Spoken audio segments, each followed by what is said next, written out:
E a teologia do Logos, que vamos estudar agora, ela também tem umas características, e assim como o monarquianismo que nós estudamos, que prezava pela unidade, né, de Deus, uma característica fundamental da teologia do Logos é prezar pela diversidade das três divinas pessoas, né? Já desde a época de Orígenes de Alexandria, ou seja, metade do século III, chamado também das três hipóstases, né, das três pessoas, no grego hipóstase nesse sentido de pessoa. Né. Para início de conversa, vamos ver algumas das características fundamentais da teologia do Logos. Ou seja, uma teologia centrada na segunda pessoa da Trindade em Cristo. Um primeiro aspecto é que essa cristologia, essa teologia, ela deriva de uma cristologia alta, presente em escritores de cultura, como Teófilo de Antioquia, São Justino, né, mártir, Hipólito Romano, Orígenes, grandes pensadores cristãos, né? Normalmente de um ambiente filosófico e teológico elevado, culto, muitas vezes até platonizante. É uma das características fundamentais dessa teologia do Logos.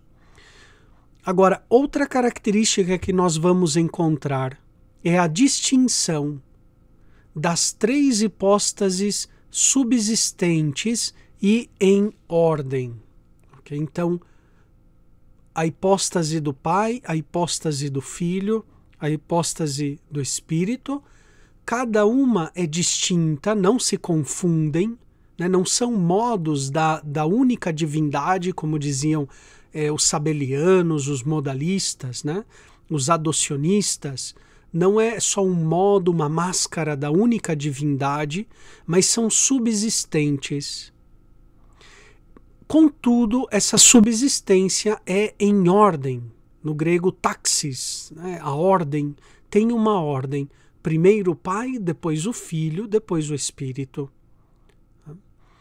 E notem que essa ordem na Trindade é algo que nós ainda hoje cremos e professamos, né? Não é errado afirmar que existe uma ordem na Trindade, porque é o Pai que gera, o Filho é gerado, o Espírito Santo procede do Pai e do Filho, né?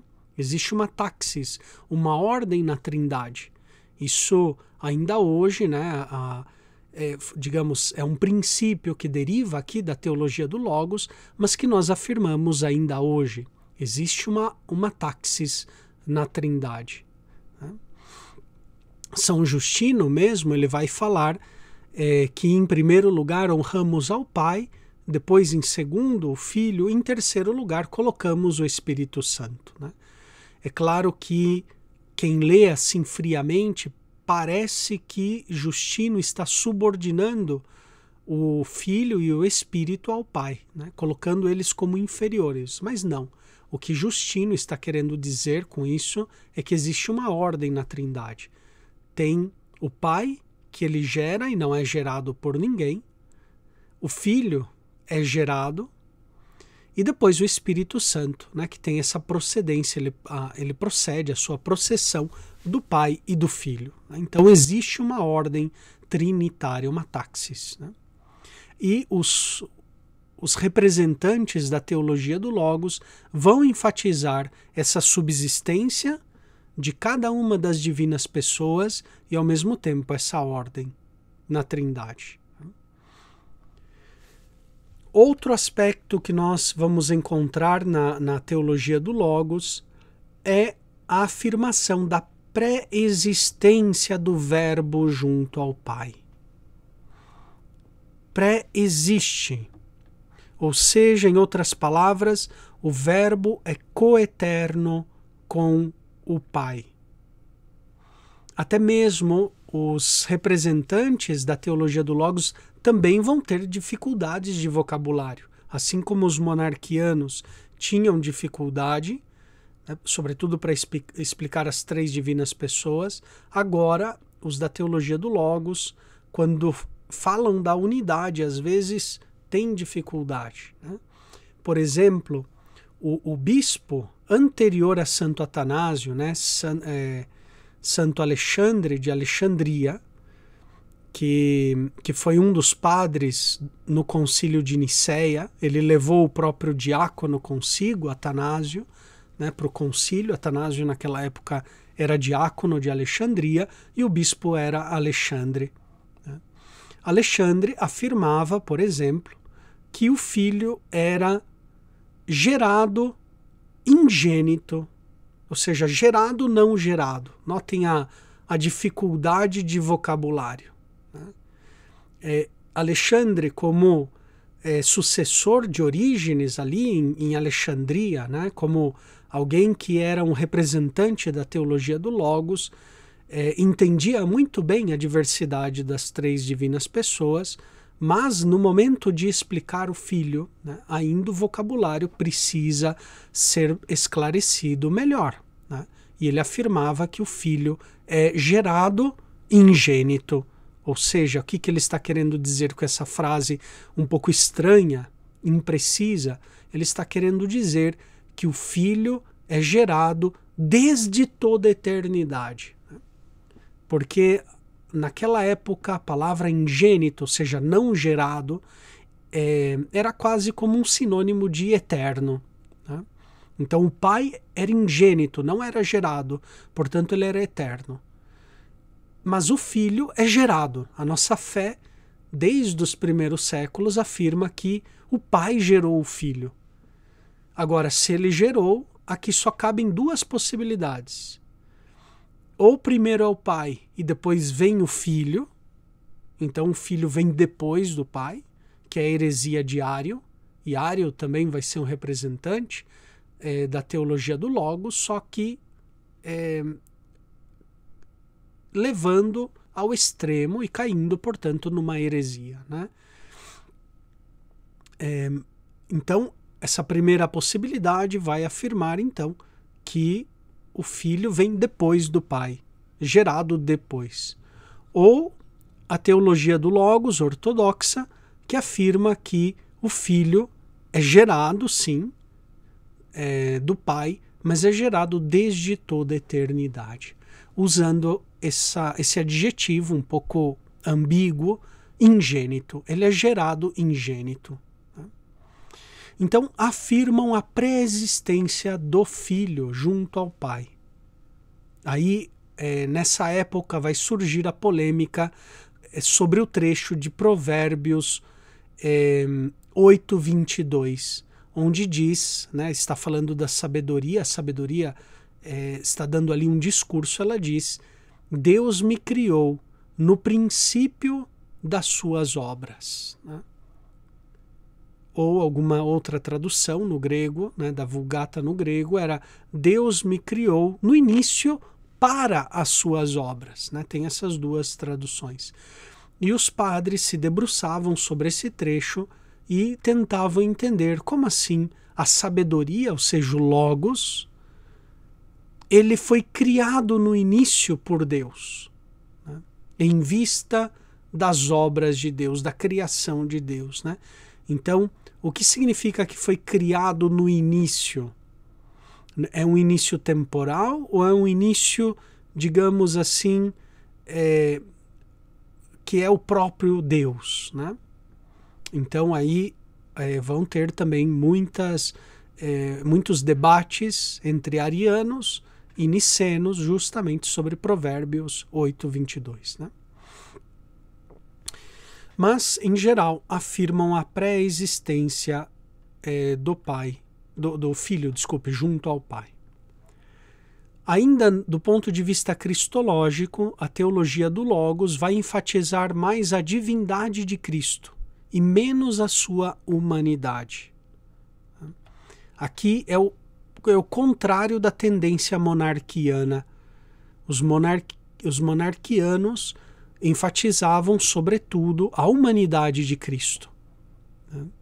Aqui a teologia do Logos, muitos deles eram de tendência mais platônica e, portanto, enfatizavam a divindade do Logos, né? Essas são características gerais, né? Agora, para explicar um pouquinho, eu poderia fazer de diversas maneiras, né? Explicar a teologia do Logos de diversas maneiras. Mas eu acho muito interessante um episódio que aconteceu na metade do século III. A chamada disputa entre os dois Dionísios. Okay? Ou seja, o Dionísio, bispo de Alexandria, no Egito, e Dionísio, bispo de Roma. Né? Os dois que tinham, naquela época, o mesmo nome. Né? A disputa dos dois Dionísios. Em resumo, o que aconteceu? Por volta ali do ano 257, 258, né? Dionísio de Alexandria, que era discípulo direto de Orígenes de Alexandria, né? Orígenes havia morrido alguns anos atrás, aí por volta do ano 254, 253, né? Orígenes de Alexandria, ele foi torturado na perseguição de Décio, né? A perseguição de Décio do ano 251, 253 foi a primeira perseguição geral contra os cristãos, né? Até então, as perseguições eram muito locais. Era um prefeito de uma cidade que determinava perseguir, era um governador de alguma província, era o imperador numa cidade imperial, fazia uma perseguição aos cristãos, mas eram focos muito isolados e muito pontuais de perseguição. Não havia uma perseguição geral, né? Décio, ele foi tremendamente cruel, o imperador Décio, porque ele teve essa ideia de obrigar todo o império a sacrificar a imagem do imperador, né? Então foi o primeiro decreto de sacrifício geral. Todo o império, todos os cidadãos do Império Romano deveriam sacrificar a imagem do imperador, né? Então, só que Décio, a crueldade dele não parou aí, né? Décio, além de fazer essa lei, né, do sacrifício geral em todo o império, ele não queria produzir novos mártires. Ele queria produzir apóstatas da fé cristã, né? Então, Décio, quando capturava um cristão e o cristão confessava que ele era cristão, e portanto era pena de morte naquela época, ele decretou, né, que não se matassem os cristãos, mas que torturassem eles até que eles renegassem a fé, né? Então foi muito cruel. Houve bispos, padres, diáconos, leigos que apostataram, abandonaram a fé, né?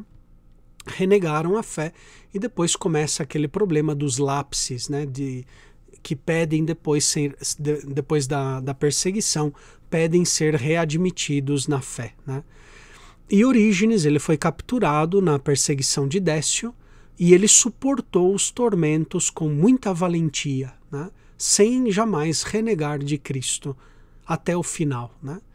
Mas o que aconteceu é que Décio morre, então aí por volta do ano 253, e Orígenes é libertado, só que ele já estava com o corpo totalmente esgotado. Ele tinha sido colocado numa espécie assim de roda, né, uma espécie de maquinário, né,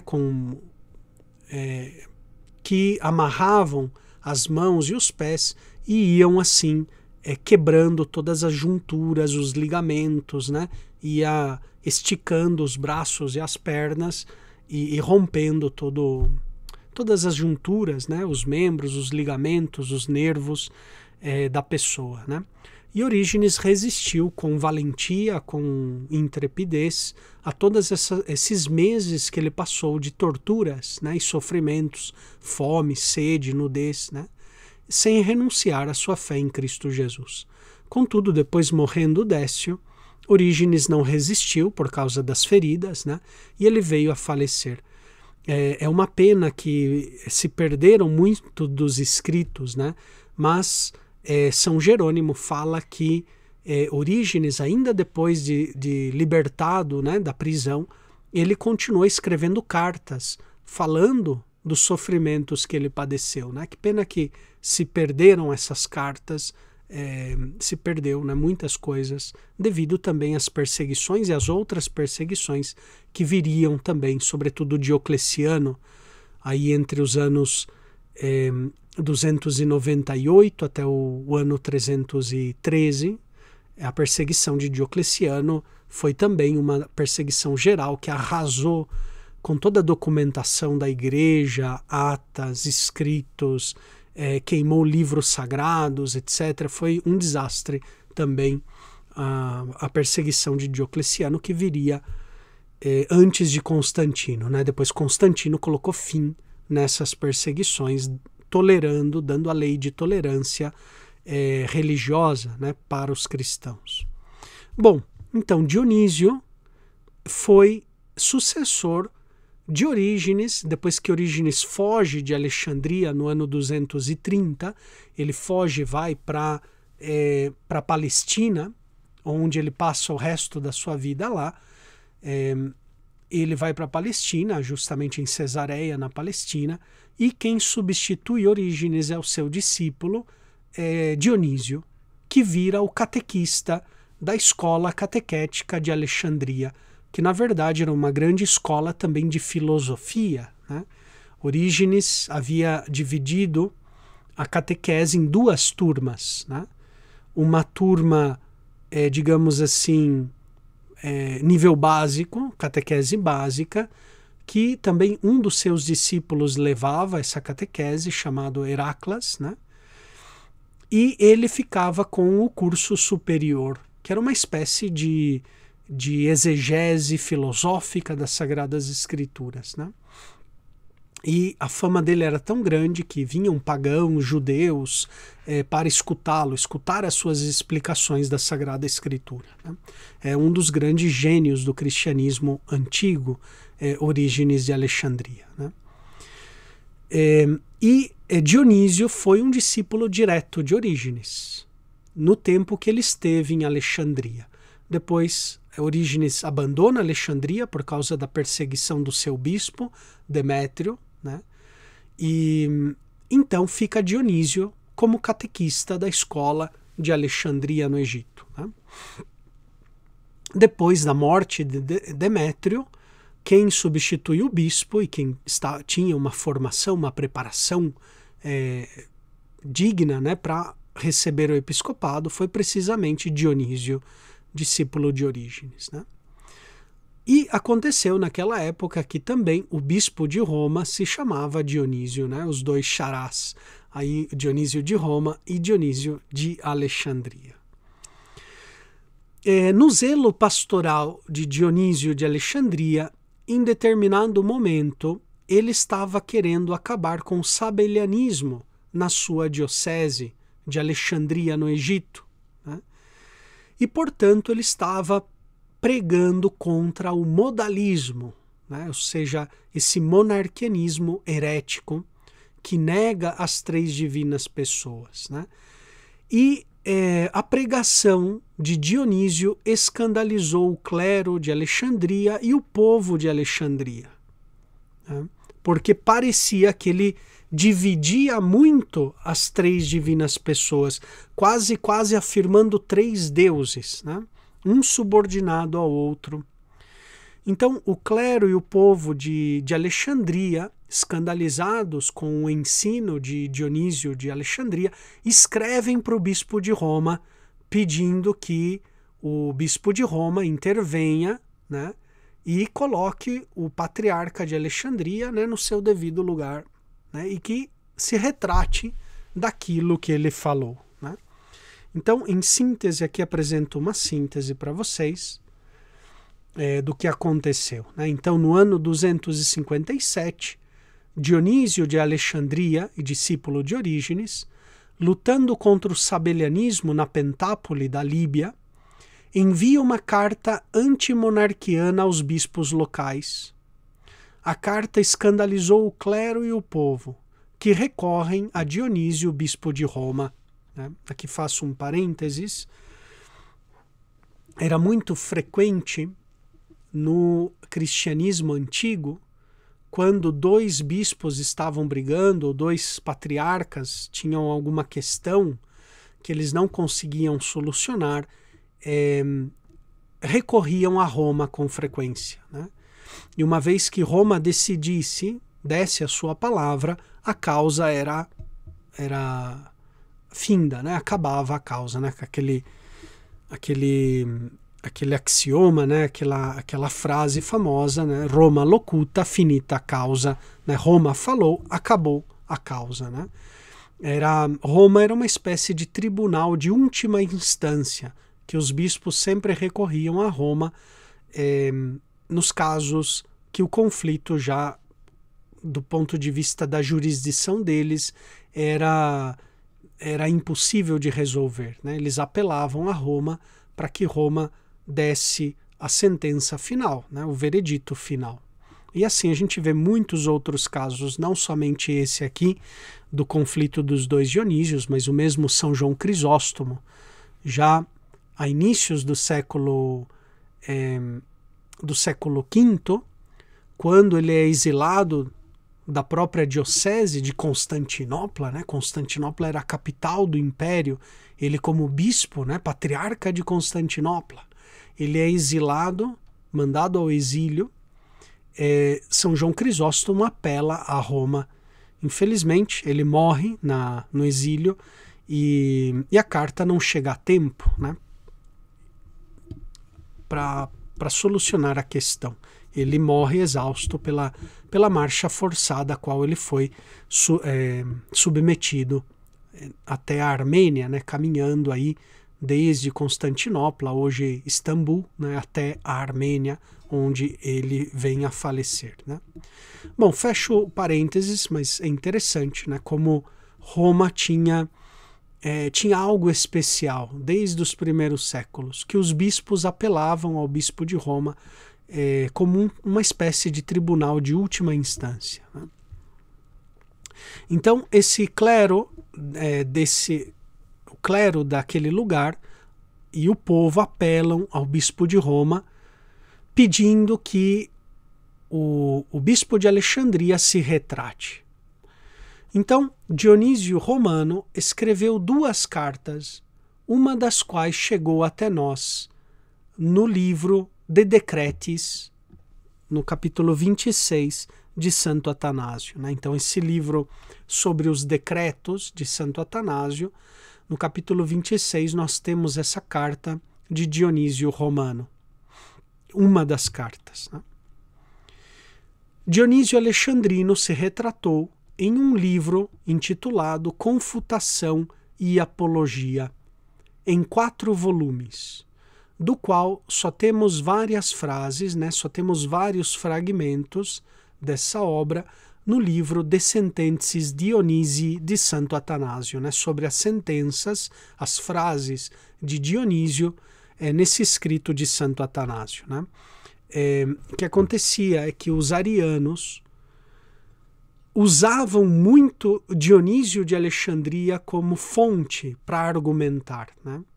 Era quase como o doutor dos arianos por excelência. Usavam muito Dionísio de Alexandria, né? E o que faz Atanásio? Atanásio, ele diz, não, Dionísio de Alexandria não era ariano, era totalmente contrário ao arianismo. Então, Atanásio compilou, né? Fez uma antologia de frases de Dionísio contra os arianos, né? Que está nesse livro de Atanásio sobre as sentenças de Dionísio. E, portanto, nós podemos assim resumir que Dionísio Alexandrino representa a teologia do Logos, enquanto Dionísio Romano representa a teologia monarquiana.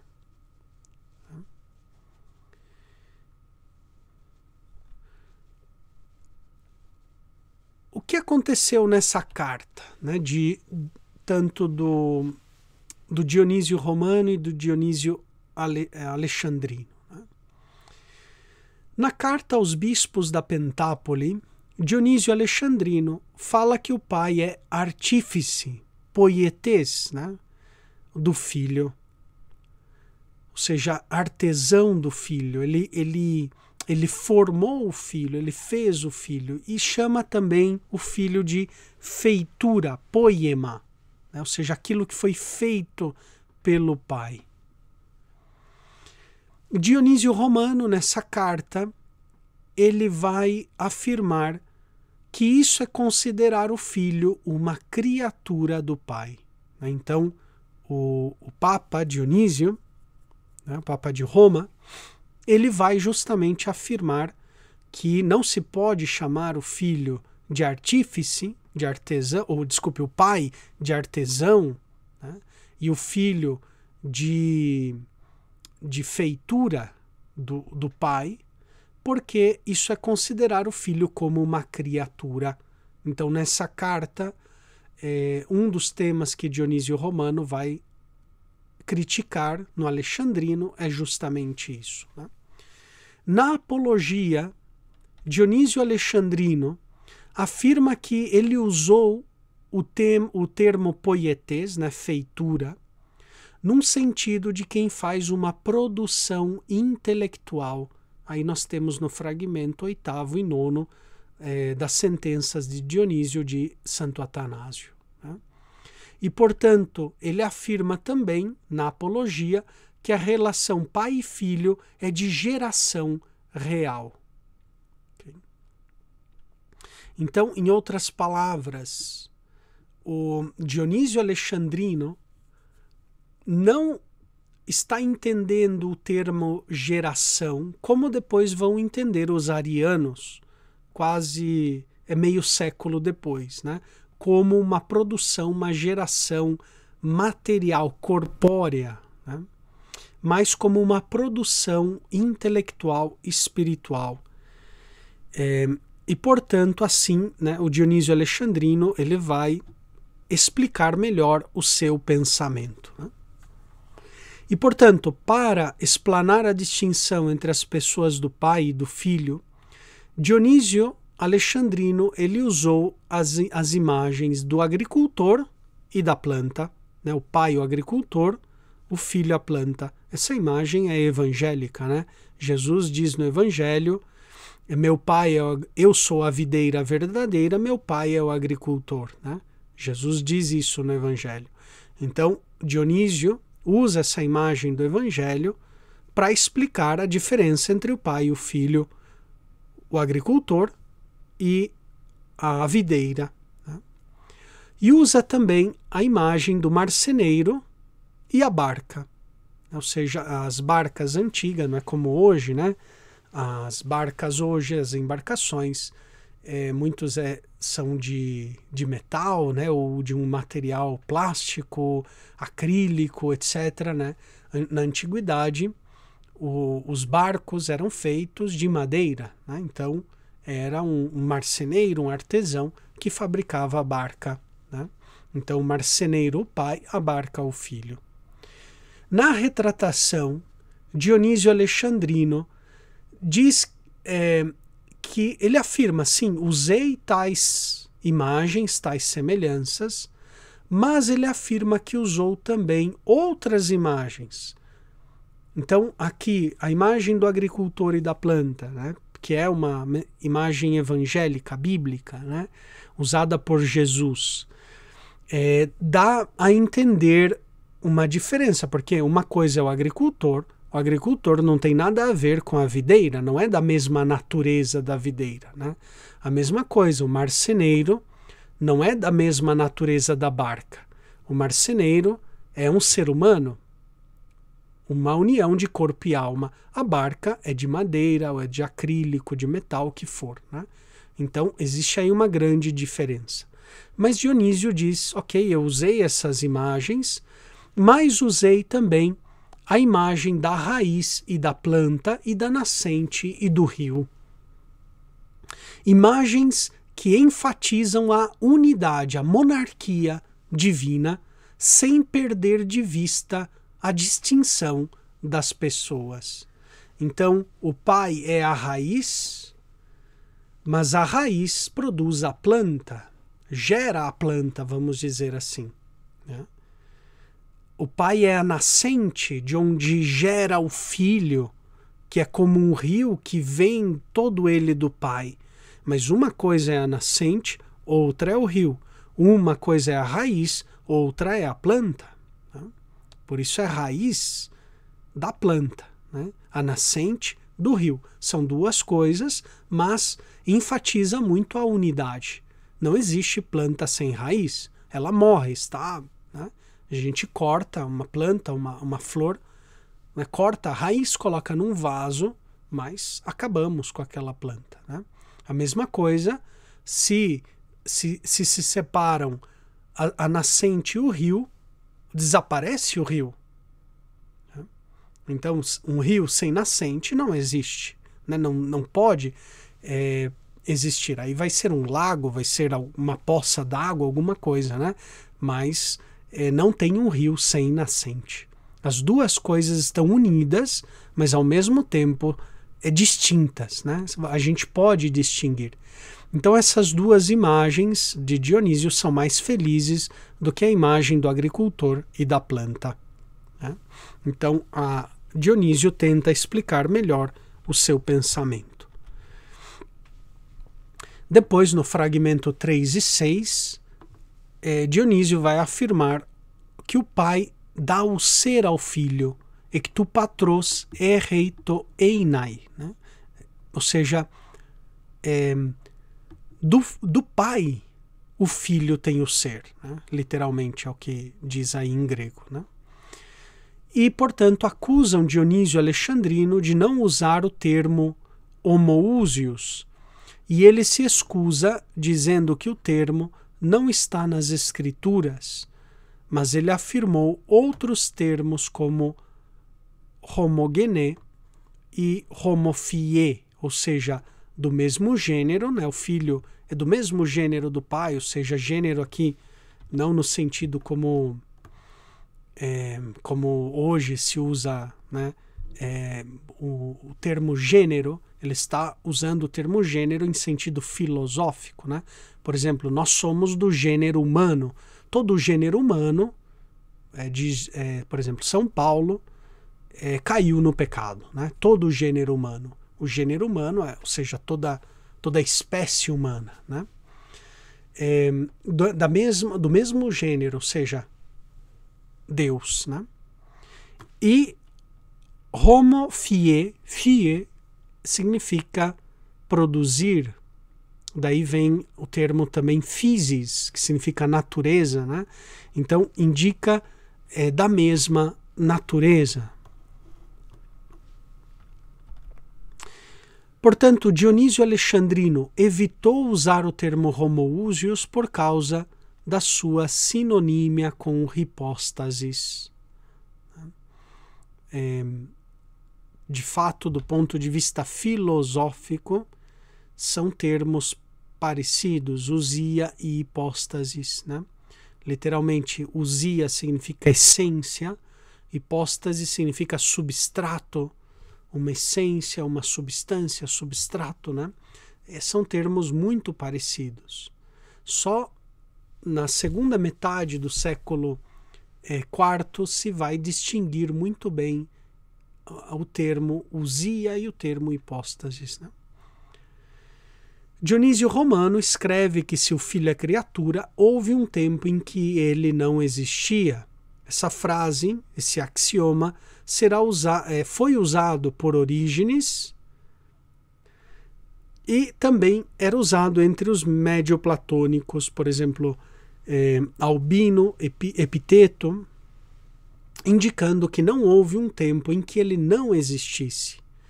E, portanto, Dionísio Alexandrino defende sim a coeternidade do Filho. Aqui nós temos um texto do fragmento de Atanásio, um fragmento de Atanásio que fala justamente disso, né? Fragmento de Dionísio em Atanásio, né? Diz assim: visto que o Pai é eterno o Filho, que é luz de luz. Se há um progenitor, existe também seu filho, porque se não existisse o filho, como e de quem ele poderia ser progenitor? Mas um e outro existem, e existem sempre. Essa é uma frase de Dionísio Alexandrino, né? Vejam, o nome pai e filho são termos correlativos, né? Não existe um pai se ele não tem filho, né? Se eu pergunto para alguém: ei, você é pai? Ele fala: sim, sou pai. Mas você tem filho? Não. Opa, mas como assim? Eu pergunto: você é mãe? Sim, sou mãe. Mas tem filhos? Não. Como mãe sem filho, né? Pai sem filho? São termos correlativos. Existem ambos ao mesmo tempo, né? E no caso aqui, do Pai e do Filho, a segunda pessoa da Trindade, existem desde toda a eternidade. Porque o Pai, ele é Pai desde toda a eternidade, portanto, ele tem um Filho desde toda a eternidade, né? Aqui é interessante, houve uma estudiosa, né, no século passado, que começou a duvidar da autenticidade desses fragmentos no livro sobre as sentenças de Dionísio de Santo Atanásio, né? Ela começou a colocar em dúvida, dizendo: não é possível que Dionísio de Alexandria usasse termos como homoousios, aparecesse aí, né? Um termo que vai aparecer só depois no Concílio de Nicéia, por exemplo, né? E então ela colocava em crise todo o escrito de Atanásio. Depois o meu professor em Roma, o falecido professor Manlio Simonetti, lá pelos anos 90, me parece, finais dos anos 80, estudando o arianismo, estudando o pós-concílio de Nicéia, ele se deu conta que essa crítica dessa estudiosa não tinha nenhum fundamento, né? Porque o termo homoúsio já aparecia em Orígenes de Alexandria, antes mesmo de Dionísio de Alexandria. E Dionísio era discípulo direto de Orígenes, né? Então, se Orígenes apareceu, acho que eu até coloquei aqui, de fato coloquei, né? Já era usado o termo, e depois o tempo que não existia, outro termo que será usado pelos arianos mais para frente, já se encontra também no livro sobre os princípios de Orígenes de Alexandria, né? Então caiu por terra essa crítica dessa estudiosa, porque, né, o termo circulava já no ambiente da alta cristologia da teologia do Logos, né? Bom, isso aqui o primeiro sobre a origem do Filho, onde Dionísio de Alexandria tem que se retratar, ou melhor, mais do que se retratar, explicar melhor o seu pensamento, né? Ele mesmo nessa confutação, ele afirma, nessa apologia, ele afirma que ele foi muito apressado no modo de se expressar em alguns momentos, né? Que ele não refletiu suficientemente, porque ele escreveu, né, os autores antigos usavam muito da oratória, da retórica, né? Então, na retórica, quando nós falamos assim, de modo livre, né, nós cometemos muitas imprecisões filosóficas, teológicas, né, doutrinais, mas, digamos, são imprecisões que a gente desculpa, porque na linguagem oratória, na força do ênfase que eu estou querendo falar, etc., né? E os escritos dos autores antigos estavam cheios de elementos, eles eram formados na gramática, na retórica antiga, na oratória antiga, né? Então, muitas vezes, eles escreviam do modo que eles falavam, né? Então, Dionísio ele vai dizer que ele foi apressado e precipitado em algumas expressões, e por isso esses termos foram infelizes, não foram totalmente precisos.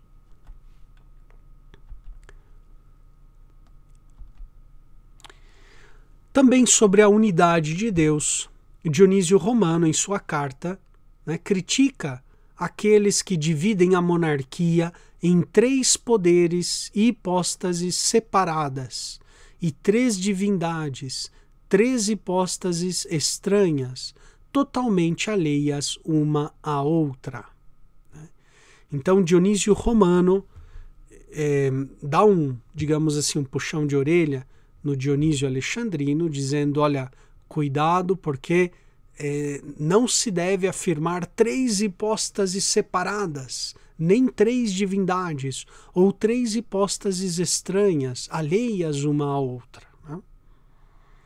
Nós não sabemos se Dionísio Alexandrino separava as hipóstases, mas é certo que ele não renunciou à existência de 3 hipóstases. Né?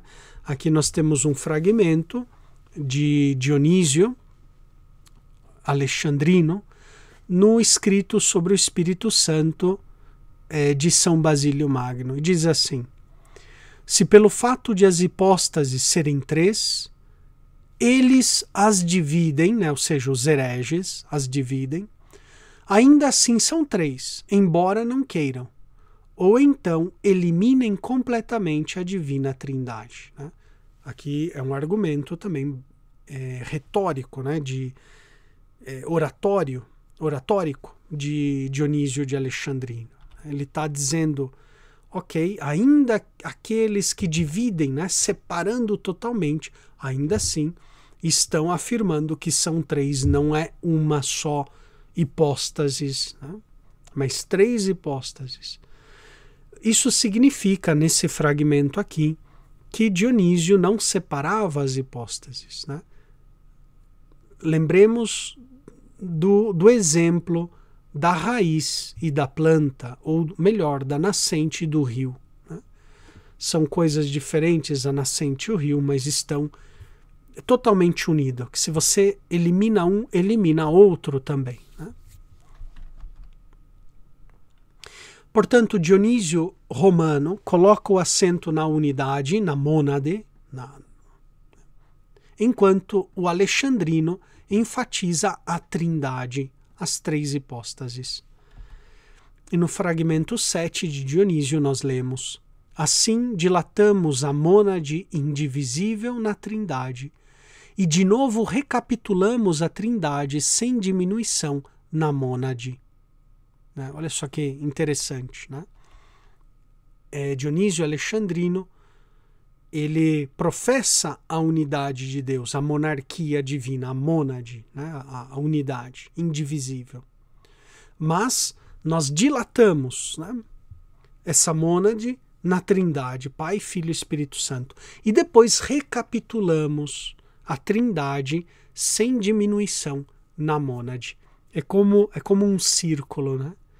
É como um movimento circular que vai, mas gira sobre si mesmo, né?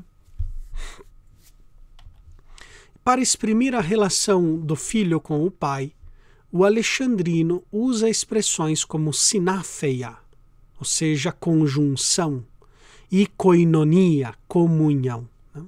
Então, o pai e o filho estão em sinafeia, em conjunção, estão conjuntos e estão em comunhão.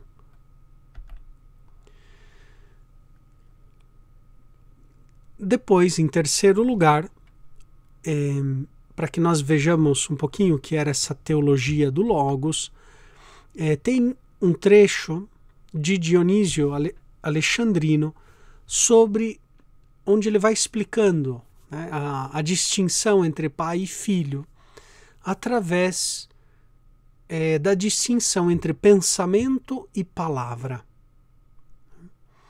É interessante porque depois Agostinho de Hipona vai ter homilias, tem algumas homilias de Santo Agostinho que vai muito nessa linha também. Né? Depois eu volto sobre esse tema, mas primeiro vamos ler esse trecho aqui.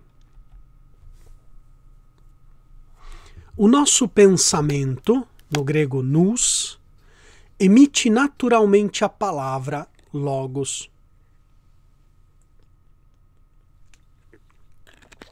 Como afirma o profeta, meu coração emitiu uma boa palavra.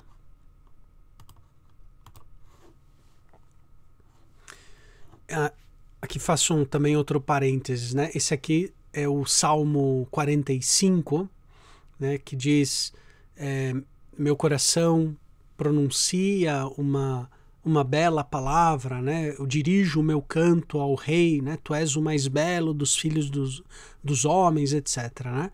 Aquele salmo real aplicado a Cristo.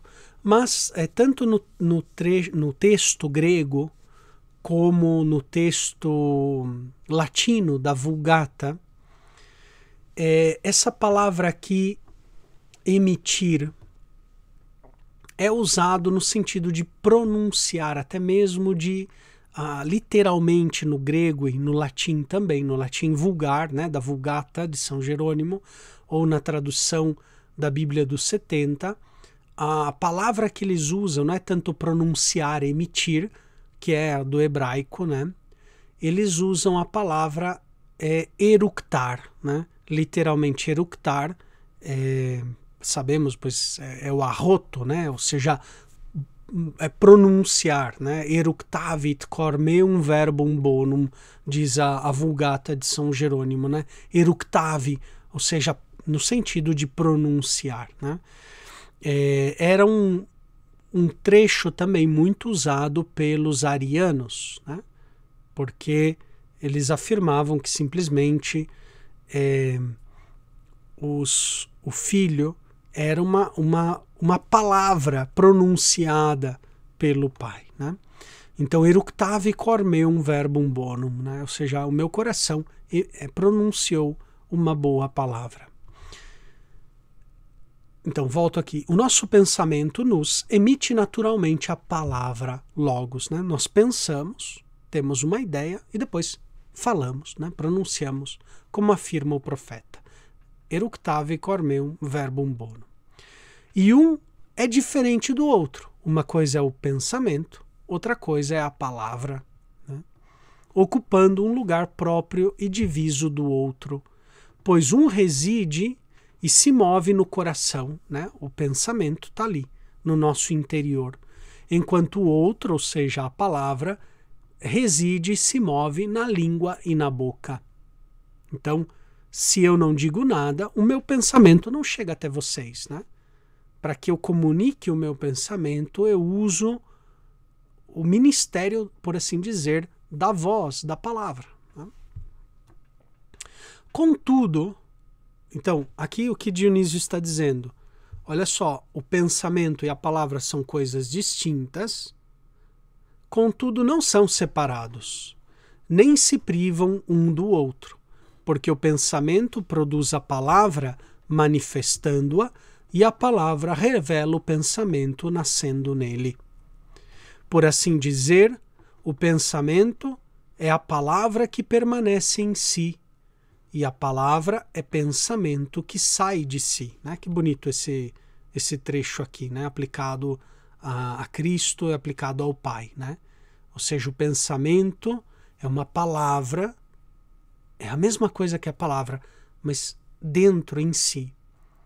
E depois a palavra é o pensamento, mas que nós mandamos para fora, emitimos para fora de nós, para que o pensamento, que é algo que eu tenho dentro, passe para o coração de outra pessoa, de um irmão, de uma irmã, né, na minha fé, que eu pronuncio uma palavra, mas através da veiculação da palavra, chega a ele, chega até o coração dele, a ideia, o pensamento, né? O pensamento se transmite na palavra e a palavra comunica o pensamento aos ouvintes. Assim, o pensamento, por meio da palavra, faz morada na alma dos ouvintes, entrando nela com a palavra. E continua Dionísio. E por assim dizer, o pensamento que existe por si é pai da palavra, e a palavra é filha do pensamento, não podendo existir antes dele, não provindo juntamente com ele de algo externo, mas germinando dele, né? Ou seja, a palavra germina do pensamento, provém do pensamento. Assim o Pai, pensamento maior e universal, tem primeiramente o Filho como sua palavra, né? Verbo, logos, seu intérprete, seu anjo. Né? Anjo aqui no sentido de mensageiro, enviado, angelos, no grego, significa enviado, né? Núncio, mensageiro. Vejam aqui, né? Interessante, né? A explicação que faz Dionísio desse... Como explica pai e filho, né? Ou seja, o pensamento, ele gera a palavra. A palavra, portanto, é filha do pensamento. Não podendo existir antes dele e não provindo juntamente com ele de algo externo, mas germinando dele, ou seja, o pensamento e a palavra estão ali, né? Unidos sempre. Sobre esse tema, no tempo de Advento, na liturgia das horas, nós lemos um sermão de Santo Agostinho, onde ele comenta aquele trecho de que Cristo é a palavra, é o verbo, e João é a voz, né? Então ele... Não sabemos se Agostinho provavelmente não leu Dionísio, né, diretamente, talvez ele leu alguma coisa de Orígenes nesse sentido, não sabemos se ele teve contato com esse texto de Dionísio Alexandrino, mas é interessante porque nesse sermão, nós lemos no tempo de Advento, né, fala que Cristo é a palavra, João é a voz que clama no deserto, né, mas a voz não é nada sem a palavra, né? Então, por exemplo, Agostinho ele vai dizer, quando eu tenho uma ideia, né, eu tenho algum pensamento, eu tenho, portanto, um verbo dentro de mim. A palavra está dentro de mim. Agora, para eu comunicar a palavra para o coração de alguém, para eu comunicar o meu pensamento a alguém, eu uso a voz. A voz é algo material, né? Por assim dizer, é um golpe de ar que tocam as cordas vocais, né? E ela é expulsa para fora, né, do meu corpo. Esse golpe de ar sai com um sentido. Né? Então, por exemplo, se eu falo português e eu pronuncio vozes, né, em português, se o meu ouvinte sabe a língua portuguesa, ele entende aquilo o que eu quero dizer e, portanto, a palavra é gerada no coração da outra pessoa através da voz. Só que uma vez que a palavra chegou no coração da outra pessoa, a voz desaparece. Né? Então, por exemplo, quando eu digo casa, né, eu pronunciei, teve um golpe de ar, né, que golpeou as minhas cordas vocais, golpeou o microfone, etc., chegou até vocês, chegou aos seus ouvidos e vocês ficaram com a ideia, o pensamento de casa dentro do coração, da mente. Né? Mas aquela voz desapareceu. Né? Casa. Começou e depois terminou. Assim, São João Batista de Santo Agostinho, né? Era necessário que ele diminuísse para que Cristo, que é a palavra, crescesse no coração dos fiéis. Né? Agostinho faz uma homilia belíssima sobre essa comparação entre Cristo, palavra, João Batista, a voz que clama no deserto. Né? Bom, aqui nós vemos algo muito parecido já em Dionísio Alexandrino. Algumas observações conclusivas que nós podemos tirar de tudo isso. Então, em primeiro lugar, a polêmica entre os dois Dionísios nos faz entender os polos cristológicos dos primeiros séculos, ou seja, o monarquianismo, que ele queria combater, sobretudo na sua vertente herética do sabelianismo, né, do modalismo, e, por outro lado, a teologia do Logos, da qual ele era representante. Esta polêmica vai antecipar a controvérsia cristológica que surgirá com o arianismo. Dionísio Alexandrino não nega a monarquia divina, mas enfatiza a trindade. Né? São ênfases. Os monarquianos vão enfatizar a unidade de Deus. Deus é um só. Não cremos em dois deuses, Pai e Filho, mas em um só Deus. Né? Era o que, por exemplo, o Papa Calixto recriminava a Hipólito. Ele dizia: vós sois diteístas, né? Acreditais em dois deuses, né? Porque dais muito peso ontológico ao nome do Pai e ao nome do Filho. Né? Mas Dionísio Alexandrino não nega a monarquia, contudo enfatiza a trindade. Em seu primeiro escrito antissabeliano, teve a desdita, né, a infelicidade de não se exprimir corretamente, dividindo muito a trindade. Em sua retratação ao bispo de Roma, ele então, Dionísio, né, Alexandrino, precisa, né, melhora a sua doutrina, se explica melhor. Okay? Então, sobre a teologia do Logos, essa é uma apresentação, embora um pouco sucinta, desse tema. Nos escritos, né, do professor Manlio Simonetti, vocês vão encontrar muitas mais informações sobre esse tema. Né? Então, é uma tendência cristológica que ha dado grandes doutores à Igreja e, ao mesmo tempo, né, levado, absolutizando alguns aspectos da teologia do Logos, vai dar origem também ao sabelianismo.